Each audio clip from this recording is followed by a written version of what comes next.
Hello and welcome to our channel. We are going to talk about the movie Send Help that recently released, I think this week, and has got 93% Rotten Tomato scores. That's the last that I know of the score. It's got a lot of positive reviews, and I just looked at the box office numbers. It's a number one movie this weekend, got $20 million opening, and in fact overtook Iron Lung, which was the best opener on Friday, but eventually Send Help, I think because of the reviews, managed to catch up and in fact over shadow the other movie. So Afreen, do you want to start with your review of the movie or give a little bit of gist about the movie to start with? Um, so Send Help is about a woman who is not like a very stylish, fashionable person in office, but is a very hardworking, very knowledgeable, very diligent worker. And everybody takes her credit, if not everybody, maybe one person or two people, take the credit away from her by presenting her work as theirs and then not even letting her come to the forefront because of her appearance. She eats food at her desk and it smells, and her whole appearance is very unkempt. So that's the story and how things have been probably going wrong with her. And About her then boss as well, right? You want to talk about? so she was promised a promotion by the head of the company, but then he dies and his son takes over, and his son is like a very I don't know, like very arrogant, aggressive kind of a personality who just wants to play golf, and who knows if he has any sort of talent or not. But in terms of working for the company, like if he was given, I don't know, a balance sheet, would he be able to read it and stuff like that? Right. So she's the brains, he's the brawn, kind of stuff. So they end up somehow going to they are supposed to go to Bangkok, but on the way their private jet uh, crashes, and it crashes into water, and these two end up on an island. So now the dynamics is she has been watching the Survivor show for her whole life. So she knows a lot of stuff. She's actually an aspirant. She wants to be on the Survivor show. So she obviously has the skills, and she has had put some thought process, like, how do you start a fire? How do you make a hut that you can live in, and all those things. So she has those skills, and the boss is obviously just like a spoiled brat born into money, and he doesn't know anything about anything, like, like he probably doesn't know anything about his work, It's nor like does he me. know anything about Oh, surviving on an okay. island. So Yeah.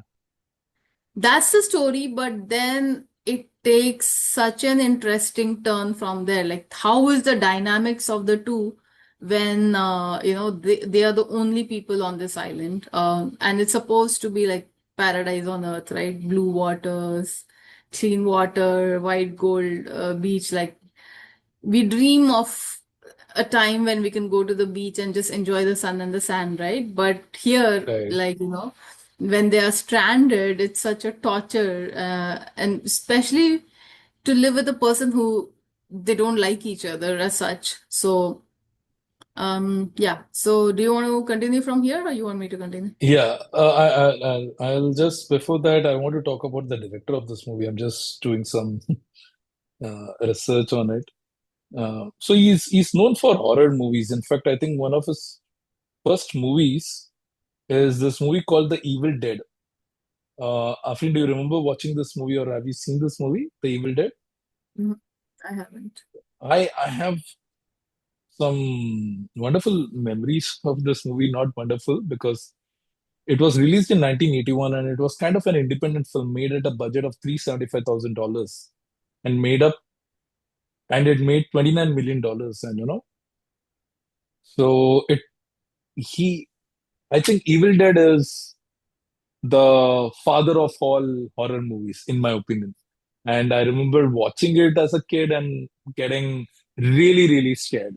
Okay, so he comes from that background, but over the years he's made a lot of these blockbuster movies. Like he's made the Spider-Man 1, 2, and 3 with Tobey Maguire, the original Spider-Man series. He was the one who made them, and then he made Doctor Strange recently in the Multiverse of Madness.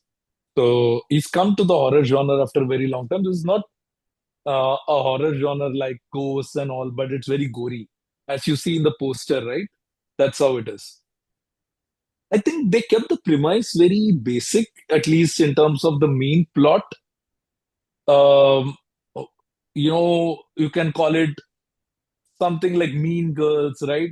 Where you have this um, main character who's an underdog and who's doing everything right, but nothing goes in her direction, and there is a villain who is evil because he's rude and he makes fun of our protagonist, and he's and plus he's just inherited everything in his life from his wealth to his business, and he gives opportunity only to his friends and not to the one who deserves it. And now there is a role reversal.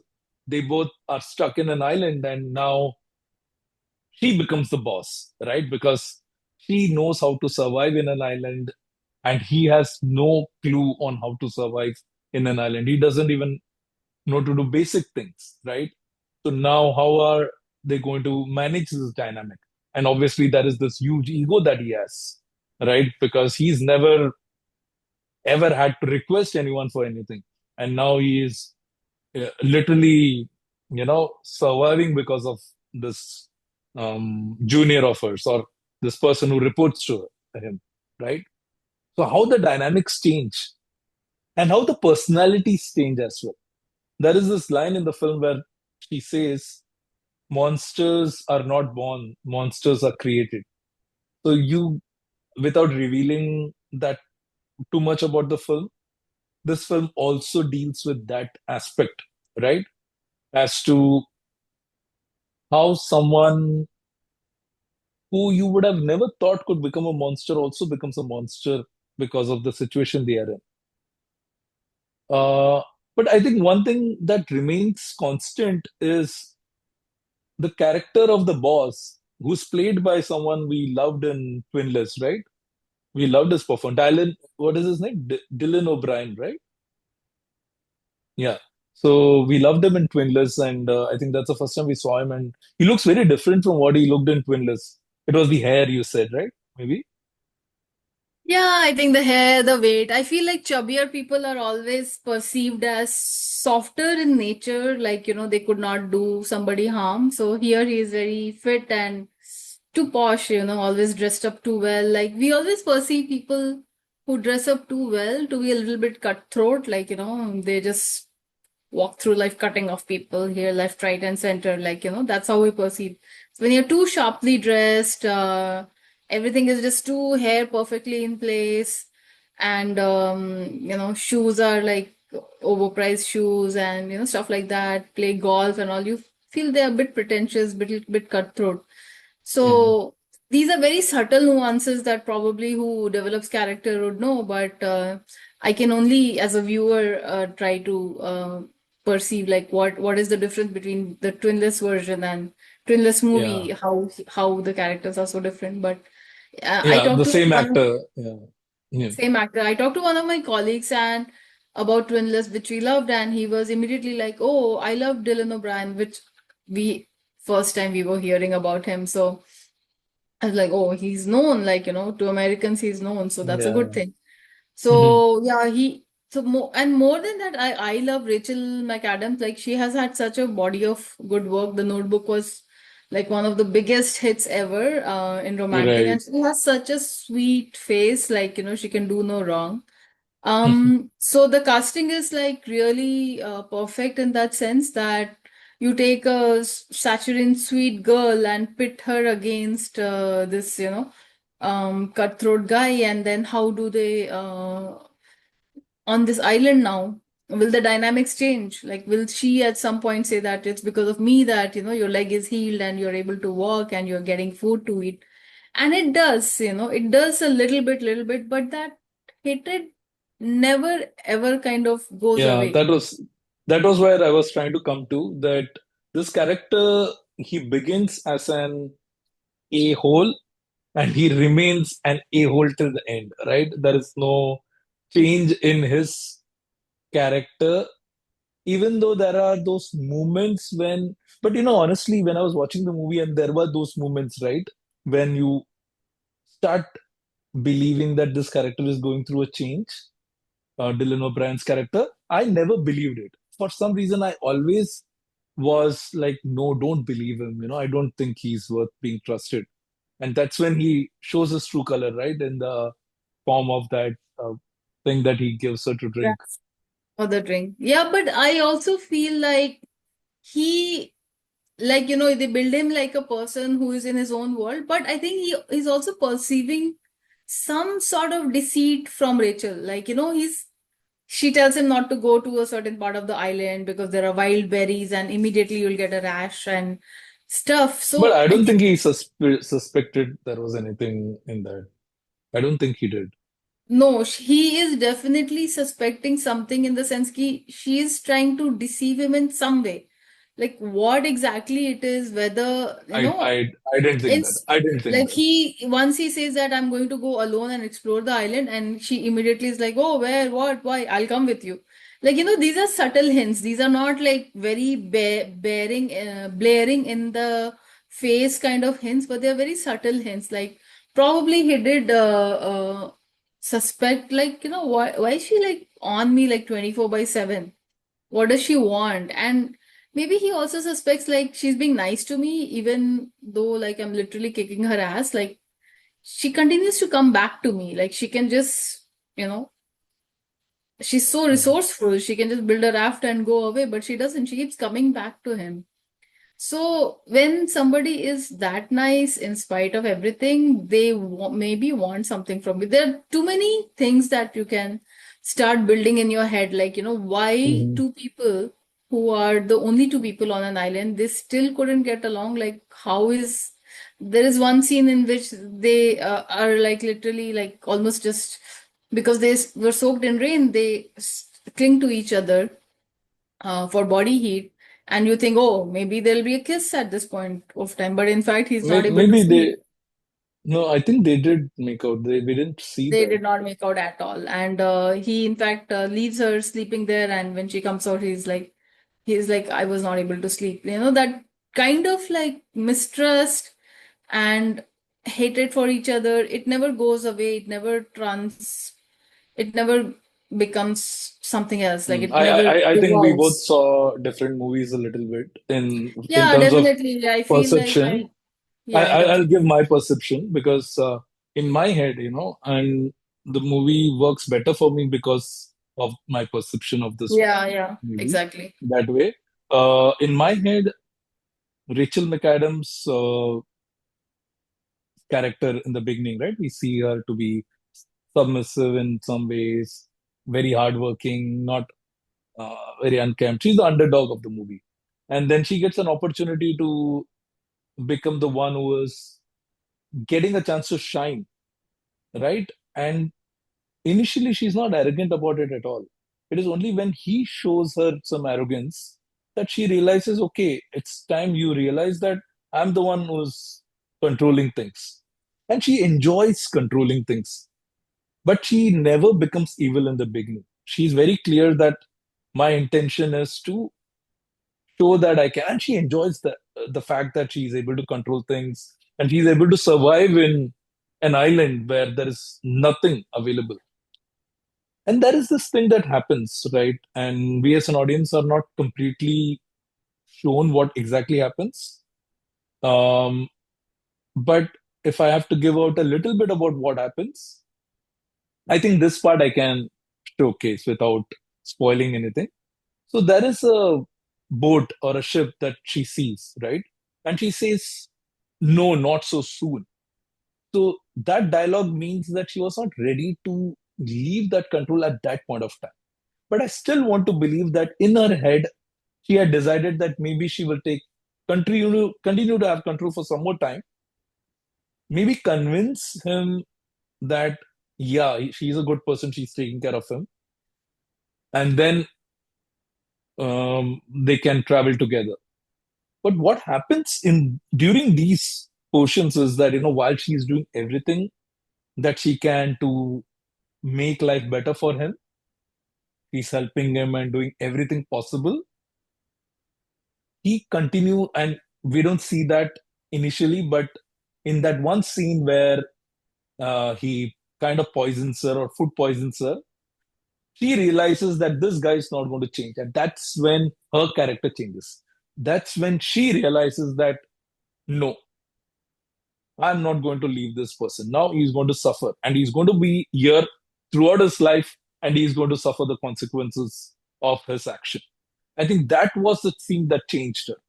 So the change was not always there, at least from the time she landed in that island. It happened only after he poisoned her. And this he did in spite of the fact that she was helping him all through. She was doing everything that she can.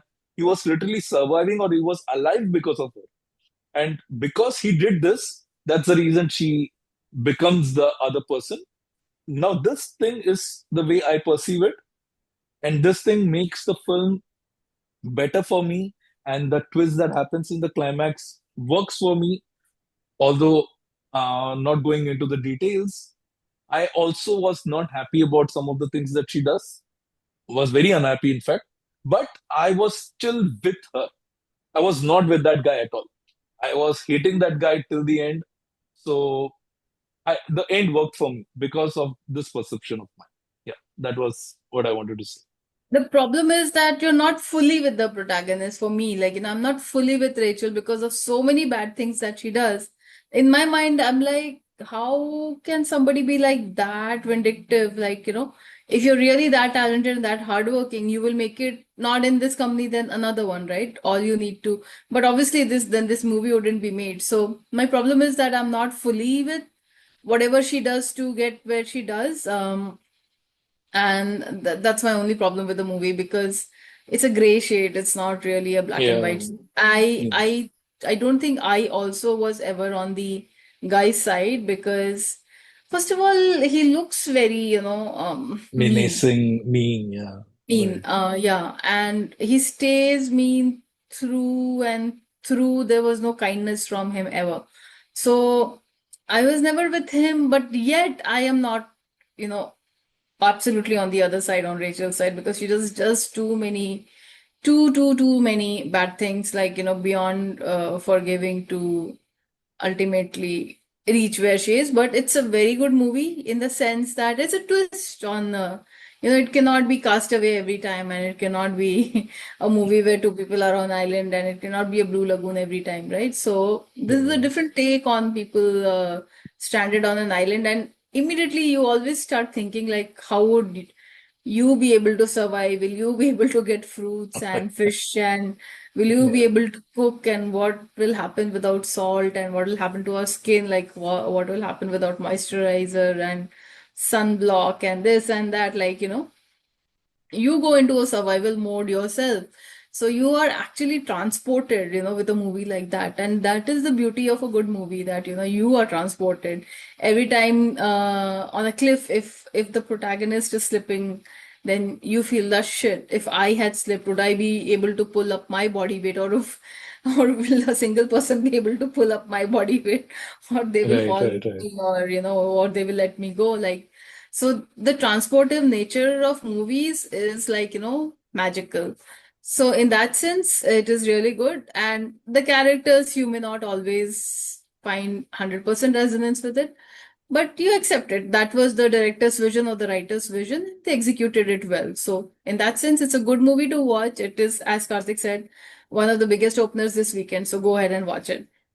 Yeah, we would strongly recommend this movie because it is an entertaining movie at the end of the day, right? That's what matters. Whether you take home something from it and all is secondary, I think. But yes, it is an entertaining watch, and please do watch it. And please subscribe to our channel, Free Art Productions. Afreen Instagram has handle Filmy Couple Reviews.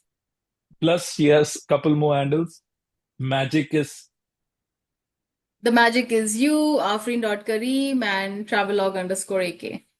Yeah, so they are all different channels for different reasons. Magic use is a fashion channel, and travel log is obviously about the travels that we have done. So there are some travel videos that we have shared in this channel as well, Paris and Switzerland especially.